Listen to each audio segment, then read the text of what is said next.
နွ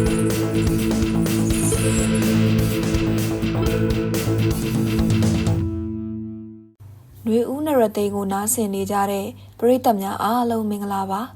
အခုဖတ်ပြပေးမှာကတော့ဆရာထင်လင်းရဲ့မောင်တယောက်သားပဲဆိုတဲ့ဝတ္ထုတိုလေးဖြစ်ပါတယ်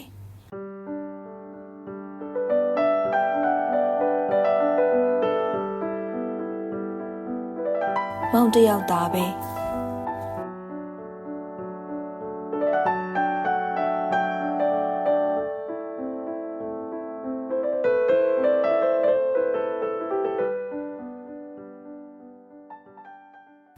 မောင်ကျင်နဲ့အောင်အမပဲလိုများပြောရပါမလဲမောင်ရဲ့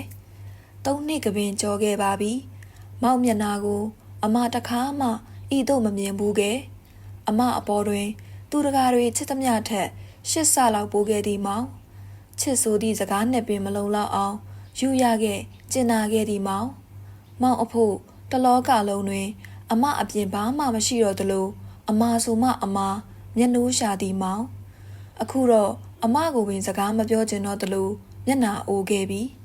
အမမယုံနိုင်လောက်အောင်ပင်မောင်မျက်နှာကတုံမုံခဲ့ပြီမောင်ကိုအမနားမလည်နိုင်အောင်ဖြစ်ရသည်အမကတော့မောင်ဤတို့ဖြစ်သွားလိမ့်မည်ဟု၍အိမ်မက်ပင်မမတ်မိခဲ့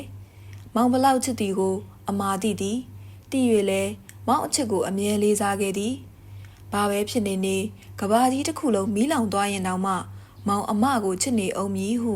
ယုံကြည်ပြီးဖြစ်သောကြောင့်ဤသို့လာတွေ့ရသောအခါအမမှာဘာမှနားမလည်နိုင်သလိုဖြစ်ရသည်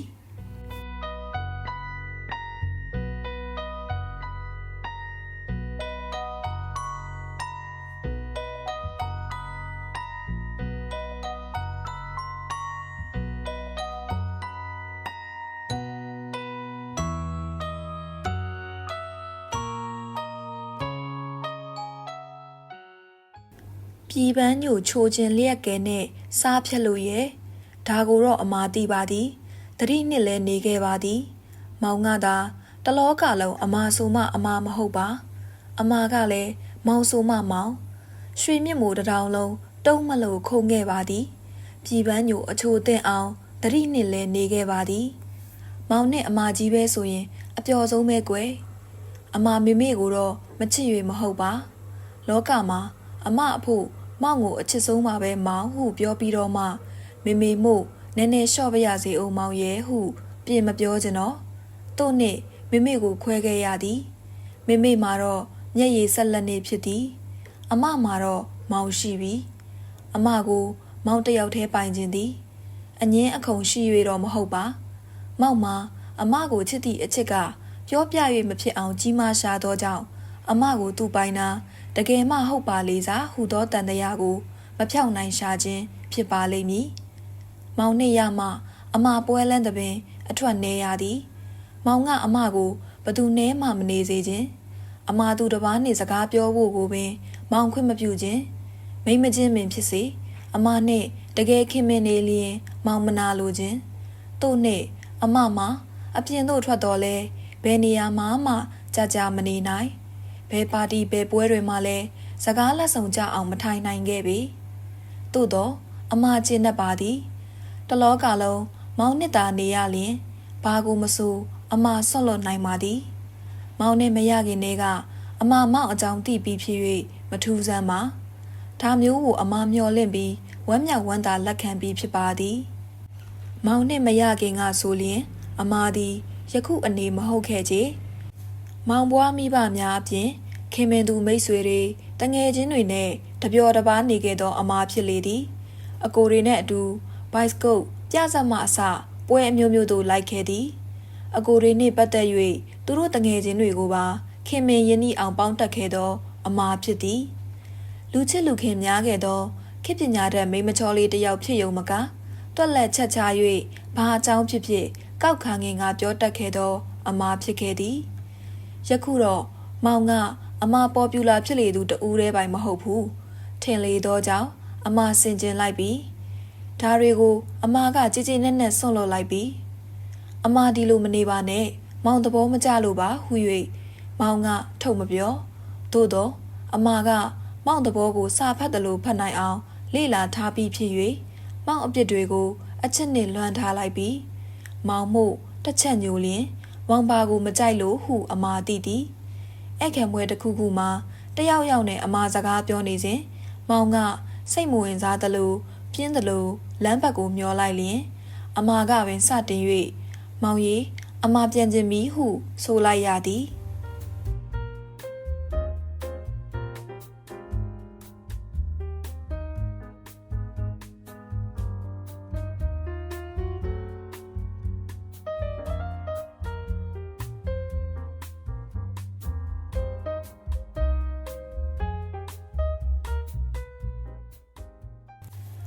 မောင်နှင့်မရခင်ကအကြောင်းများကိုအမကပြန်ပြောလျင်မောင်မကြိုက်ခြင်း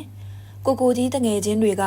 အမကိုခင်မင်ပုံများဆက်မိ၍ပြောလိုက်လျင်မောင်မျက်နှာတခါတည်းအိုးဆင်းသွားသည်ကိုအမမြင်ခဲ့ရဘူးပြီ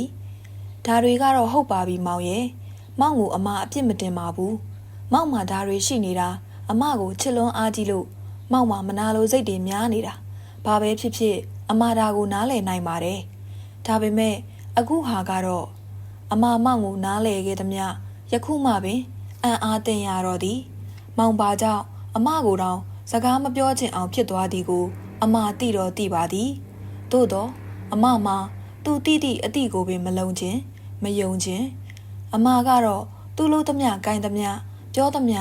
မောင်သဘောကျဖို့ကြီးဟုသဘောထားပြီးပြောခဲ့မိသည်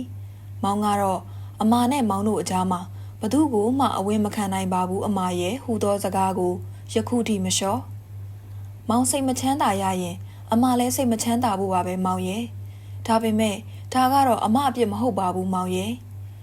မောင်စိတ်ဤသို့ဖြစ်နေမှန်းအမချက်ချင်းမသိခဲ့ပါရခင်ကမောင်မျက်နှာအရေးကဲကိုတစ်ချက်မလွဲခတ်နိုင်ခဲ့တော့လေယခုတော့အမလွဲခဲ့ပြီ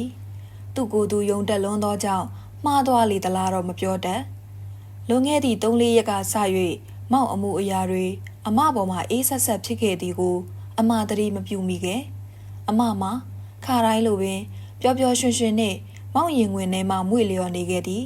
စိတ်ကူးအသစ်ဆန်းနေနဲ့ရွှင်လန်းနေခဲ့သည်ဒါကြောင့်လဲမောင်မျက်နာကိုမခတ်လိုက်မိခြင်းဖြစ်မိမျက်နာကိုမခတ်မိတော့လဲအမသိတော့သိပါပြီမောင်တစ်ခုခုကိုမကျေနပ်နေသည်မှာတရက်ထက်တရက်ထင်ရှားလာပါပြီစကားပြောသည်ကပင်ခါတိုင်းနဲ့မတူအေးဆက်ဆက်နိုင်လာသည်ချစ်သက်ချစ်ငွေကင်းလာသည်အမချစ်တော်မောင်ကအမအားအေးဆက်ဆက်စကားပြောခြင်းမှာအမအဖို့ရက်ဆက်ရာကြာလွန်လာသည်တကယ်ပင်အမသတိမထားခဲ့မိပါသတိထားမိတော့လဲအမမောင်ကိုကျေနပ်အောင်ဘလို့ပြောရမည်ကိုပင်မသိနိုင်တော့ပါတရက်နှစ်ရက်ပဲရှိအောင်မယ်အမမှာတော့စိတ်ကူးလေးတရင်ရင်နဲ့ပန်းမင်လေးတွေကိုပြုစုလိုက်အိမ်ကလေးကိုရှင်းလင်းတုပ်တင်အလှပြင်လိုက်နဲ့မောင်အရိပ်မှာခိုးပြီးပျော်နေခဲ့တယ်တနေ့နက်နက်ကမောင်ဖို့ကော်ဖီဖြော်တော့အမကလည်းတချင်းကလေးတအေးအေးနေဆိုတော့မေ့ပြီးနို့မထည့်ပဲပေးလိုက်မိတယ်အမကတော့အမကိုအမရဲခြင်းလို့တခိခိနဲ့ဖြစ်နေတယ်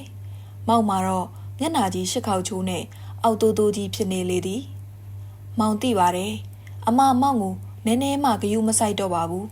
မောင်ကိုတော့ရှိတယ်လို့တောင်မအောင်မေ့တော့ဘူးမဟုတ်လားအမကိုမြင်မနေရလျင်သူ့စိတ်ကမကျေနပ်ချက်များတတ်တာလေးမလားဟုတွေးမိသည်သို့တော်မဖြစ်နိုင်အမတခိခိရဲရကရင်ထဲတွင်နှင့်ငနေဖြစ်သွားသည်မောင်ဘာမှမပြောတော့နှုတ်တွေအများကြီးထည့်ပေးပြီးအမကမှွေပေးနေသောကော်ဖီပကံကိုခက်ကြမ်းကြမ်းဆွဲယူ၍တစ်ကြိုက်နှစ်ကြိုက်တောက်ခါထသွားလေသည်အမစိတ်ရှုပ်ရပြီအမစိတ်ကူးကလေးနဲ့တချင်းတအေးအေးဆိုမနေနိုင်တော့မောင်ကျင်တတ်အောင်အမဘယ်လိုများပြောရပါမလဲမောင်ရဲ့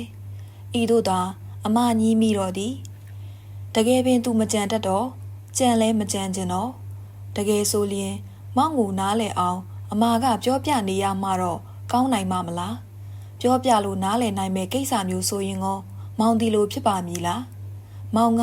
ဒီလိုဖြစ်နေမှတော့ပြောပြလို့ကောနားလဲပါမည်လားဘယ်နဲ့များလဲမတတ်နိုင်အမကပျော်ပျော်ကြီးနေခြင်းသောအချိန်တွင်မထင်မဖဲမောင်ကမှုန်နေပြီတစအမအပေါ်စိန်ကားလာပြီရခင်ကမောင်အလုတ်ကညနေပြန်ချိန်ဆိုလျင်အမဝင်းပေါက်ကထွက်ကြိုနေလေးရှိသည်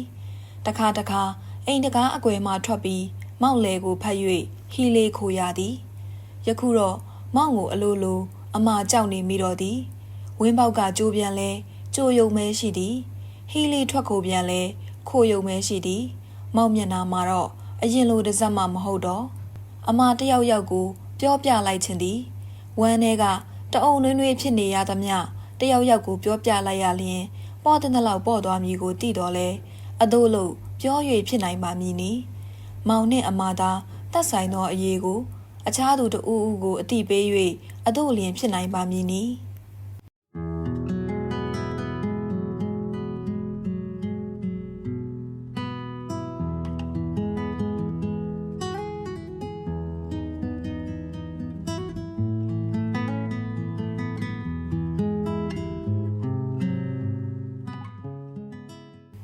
အမတခြားတနေရာသွားပြီးမောင်စိတ်ချမ်းသာအောင်နေဖို့စိတ်ကူးမိသေးသည်အမကိုမြင်မနေရလျင်သူ့စိတ်ကမကျေနပ်ချက်များတတ်တာလေးမီလားဟုတွေးမိသည်သို့တော်မဖြစ်နိုင်အမစိတ်ညစ်ပြီးဘာမှလည်းလှုပ်ချင်စိတ်မရှိတော့တကြောင်ကြောင်မှဖျားလေးတစ်ချက်ခင်းပြီးခွေ၍သာနေလိုက်ခြင်းတော့သည်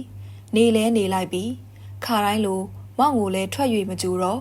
ရီးလေးလည်းမခိုးတော့တခါတခါခွေအိတ်ရမှပင်မထလိုက်မိတော့မိမိရော့ရော့ကြီးဖြစ်နေပေပြီ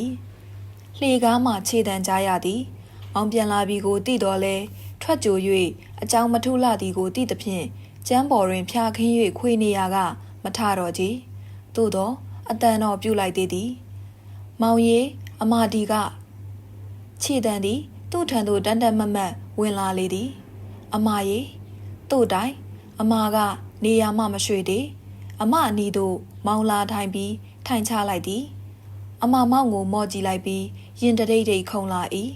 သို့နှင့်တရောင်ထောက်၍ထရန်ကြိုးစားလိုက်သည်မောင်ဒီနေ့ညနေထမင်းအပြင်ကစားခဲ့ပြီအမကိုသူဤသို့အရေးတယူစကားပြောသည်မှာယခုတစ်ပတ်အတွင်းပထမဆုံးအကြိမ်ဖြစ်သည်သူ့သဘောနှင့်သူအမစီကိုယခုမှပင်လာတော့သည်အမစိတ်ထဲကအလုံးကြီးတစ်ခုကျသွားသလိုရှိသည်နှင့်အိပ်၍နေရာမှထ၍ထိုင်ကမောင်ကိုကြည့်နေလိုက်သည်ဘဲကစားခဲ့တာလဲမောင်အိုးမကူလန်းမှာပါမကူလန်းအရင်ကတော့မောင်တီနေရာမျိုးမှာထမင်းမစားရသည်ကိုအမာသိသည်ထို့ကြောင့်အမာကမောင်အတန်ကိုပဲ့တင်ထက်၍နားမလဲနိုင်သလိုမောင်ကိုကြည့်လိုက်ခြင်းဖြစ်သည်ဒီနေ့ကိုခင်ကဝင်ခေါ်လို့ဈေးဘက်လိုက်သွားရတာနဲ့ပဲအော်ကိုခင်နဲ့မို့ကိုခင်ကဈေးဘက်မှာဘာဝယ်စရာရှိလို့လဲတဲ့မောင်အမာမောင်စကားများကိုစိတ်အဝင်စားဆုံးလေတံနှင့်မေးလိုက်ရသည်။အိုးအိမ်ဆောက်တဲ့ပစ္စည်းကလေးတွေပါ။သူကမဝယ်တတ်လို့မောင်ကိုခေါ်သွားတာ။အော်ကိုခင်ကအခုချမ်းသာနေပြီကိုအဆောက်အုံအင်ဂျင်နီယာမှုအကြံပေးဖို့ပေါ့။ဒါထက်ဈေးဘက်မှာအိမ်ဆောက်ဖို့ပစ္စည်းကဝယ်လို့ရသလားမောင်ရဲ့ကြံကြံဖန်ဖန်။ကလေးကစားတဲ့ဟာပါအမရဲ့ကစားစရာဆိုင်တွေမှာရတာပေါ့။အော်သူ့ကလေးဖို့ထင်ပါရဲ့။သူ့သားမွေးနေ့မှာလက်ဆောင်ပေးဖို့တဲ့အင်္ဂလန်ကလာတဲ့ပစ္စည်းကလေးတွေကောင်းနဲ့အစုံပါတယ်အိမ်ပုံစံအမျိုးမျိုးဆောက်လို့ရတယ်လှေကားတွေပရင်းပေါက်တွေနဲ့အိမ်လှလှကလေးတွေဆောက်တဲ့ဘလော့လေးတွေတိတ်တက်ရတာပဲအော်ချစ်စရာနေမှာပဲနော်မောင်သူ့သားလေးကတော့တိတ်သဘောကျမှာပဲဘလောက်ပေးရလဲမသိဘူးမနှဲလာဘူး30ကျော်ကြတယ်မောင်တို့ငယ်ငယ်ကဒါမျိုးဆိုတိတ်သဘောကျခဲ့တာတိလားအမတစ်ချိန်လုံးဒါနဲ့နေတာပဲဒါကြောင့်လဲမောင်အင်ဂျင်နီယာကြီးဖြစ်တာပဲပေါ့နော်မောင်ကပြုံးနေသည်ယခုအချိန်ထိအမာကတော့သူ့ကိုယ်သူဘာပြောနေမှန်းမသိမောင်မျက်နှာကိုကြည့်ပြီးအလိုက်တင်စိတ်ဝင်စားဟန်နှင့်ပြောနေရသည်ကိုသာသိသေးသည်မောင်သည်ထိုင်ရာမှထ၍အပြင်ဘက်စီသို့ရှောင်ထွက်သွားသည်အမာလည်းငေးကြည့်နေလိုက်သည်မကြာမီပင်မောင်ပြန်ဝင်လာသည်လက်ထဲ၌တစ်တာနှင့်တူသော4000အထုပ်တထုပ်ပါလာသည်ဒါကဘာတော့အမဘူလားမောင်ဟင်အမဘူတော့မဟုတ်ဘူးဒါပေမဲ့မောင်ပြမပေါ့မောင်သည်အထုပ်ကိုဖြီးလိုက်သည်အမလည်းဘာများပါလဲဟုတထင်ထင်နှင့်မျက်တောင်မခတ်ဘဲစိုက်ကြည့်နေမိသည်စက်ခုကိုဖြီးလိုက်လျင်လှပတိုက်ရသောဆေးရောင်စုံထင်းရှူးတစ်တာငယ်တစ်ခုပေါ်လာသည်အမဘာမှမပြောလိုက်နိုင်မီမောင်ကတစ်တာကလေးကိုဖွင့်လိုက်သည်အတွင်း၌စီကစင်ငါထည့်ထားသောချစ်စပွဲတစ်သားတုံးကလေးများကိုမြင်ရသည်အမမောင်ကိုမော့ကြည့်လိုက်သည်မောင်ကတစ်သားတုံးကလေးများကိုတွန်ချပြီးအဖုံးတွင်မှစာအုပ်ကိုလှမ်းလိုက်သည်အိမ်ပုံစံကလေးများဖြစ်၏ ထို့နောက်မောင်ကအလှဆုံးတိုက်ကလေးတစ်ခုဤပုံစံအတိုင်းတစ်တုံးကလေးများဖြင့်စီ၍ဆောက်လိုက်သည်အမလည်းစိတ်ဝင်စားစွာကြည့်နေလိုက်မိ၏အသက်ရှူသံများကိုပင်ကြားနေရ၏ပြီးသွားပြီလှတယ်နော်မောင်ချစ်စရာပဲအမသည်ဝမ်းမြောက်ဝမ်းသာအော်လိုက်သည်နောက်မှတစုံတစ်ခုသတိရမိသဖြင့်ဒါကိုခင်ကသူ့သားဖို့ဝဲခဲ့တာဆိုမောင်ဘာဖြစ်လို့ယူမသွားသေးလဲယင်ဟုမေးလိုက်မိသည်မောင်ကအိမ်နရေမပြတ်ပြုံးရင်ကဖြေသည်မောင်တို့ကလေးလဲကြီးလာတော့တခြားကလေးတွေလိုကစားရမှာပဲမဟုတ်လားအမရဲ့အမထ၍ပင်ခုန်မိသည်နောက်မောင်ရင်ငွေထဲသို့တကိုယ်လုံးပြည့်၍ဝင်လိုက်သည်မောင်ကအလိုက်တင်ဖမ်း၍ပွေထားလိုက်၏အမပျော်လွန်းလို့စကားပင်ပြီးအောင်မပြောနိုင်တော့မောင်မာတို့ကလေးကဒါမျိုးကြိုက်ပါမလားမောင်ရဲ့ဟုအပြေးကလေးမေးလိုက်သည်မောင်သားသမီးပဲဒါကိုကြိုက်ရမှာပေါ့အမရဲ့ဟုတ်ဘူးလားအမတခါထ၍ခုန်လိုက်သေးသည်မောင်အမဘာမှဆက်မပြောတတ်တော့ပြောချင်သည့်စကားတွေကလည်းသူ့ထက်ငါလူ၍တိုးလာကြသည်နှင့်မောင်တခွန်းသာပြောလို့ဖြစ်တော်သည်တော်လောက်ပါပြီပြောလို့ဖြစ်ပြောလို့မဖြစ်အမဖျားကလေးနှင့်တခွေအတွေးပင်လဲဝေနေရသည့်ဒုက္ခတွေငြိမ်းပါပြီမောင်အတွက်လဲပူစရာမရှိတော့မောင်ယခုနားလဲလာပြီအမကိုလည်းပဲချစ်တက်လာပြီခလေးကြောင့်အမကိုမောင်တယောက်တည်းမပိုင်ရတော့ဘူးလို့အယူသီးပြီးမနာလိုတဲ့စိတ်တွေလဲမောက်မာကုန်ခဲ့ပါပြီမြဝတီမဂ္ဂဇင်းဇွန်လ1951ဟုတ်ကဲ့အပီးထိနားဆင်ပေးခဲ့ကြလို့အားလုံးကိုကျေးဇူးတင်ပါတယ်ရှင်